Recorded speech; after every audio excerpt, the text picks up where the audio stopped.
Good morning kapatid. Inalis ko na yung biik ni Mama Pig.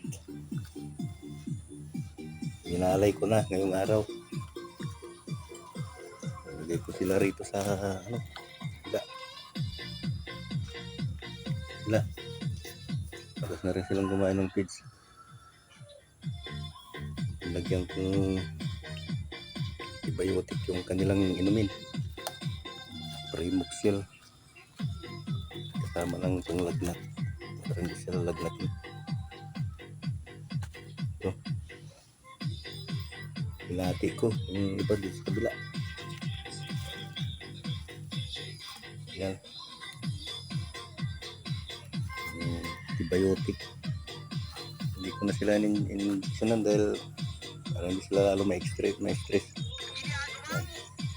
Thank you for watching kapatid. Yan, salamat sa inyong lahat.